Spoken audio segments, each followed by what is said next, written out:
Base concept ఏంటిది direct selling లో అంటే, కంపెనీ కొన్ని ప్రొడక్ట్ తయారు చేస్తుంది, మనం కంపెనీలో ఫ్రీగా జాయిన్ అవుతాం, మనకు నచ్చినటువంటి ప్రొడక్ట్ ఒక 4, 2, 3 కొనుక్కొచ్చుకుంటాం, ఇంట్లో తెచ్చుకొని వాడుకుంటాం, ఒకవేళ నచ్చకపోతే రిటర్న్ చేస్తాం, బాగుంటే మన ద్వారా 10 మందికి అదే ప్రొడక్ట్ చెప్పి ఒక మంచి టీము తయారు చేసుకొని అడ్వర్టైజ్మెంట్ కు మధ్యవర్తులకు ఇచ్చేటువంటి డబ్బుని వెస్టీజ్ ద్వారా మనం తీసుకుంటాం.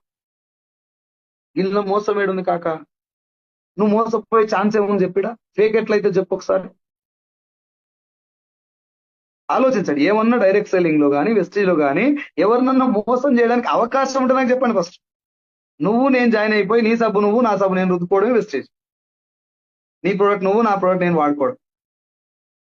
సార్ ప్రొడక్ట్స్ ఏమైనా పర్మిషన్స్ ఉన్నాయా, ఈ జెన్యున్ ప్రొడక్ట్స్ అయినా అనుకుంటే ఈచ్ అండ్ ఎవ్రీ ప్రొడక్ట్ కు సర్టిఫికేషన్స్, పర్మిషన్స్, ఎవ్రీ సర్టిఫికేట్ ఉంది. mywesties.com అనేది మన అఫీషియల్ వెబ్సైట్. దాంట్లోకి వెళ్ళండి, డౌన్లోడ్స్ అని ఉంటుంది, అందులో ఏది మన డాష్ బోర్డ్ లో. ఆ డౌన్లోడ్స్ లో 18 రకాల సర్టిఫికేషన్స్ ఉంటాయి.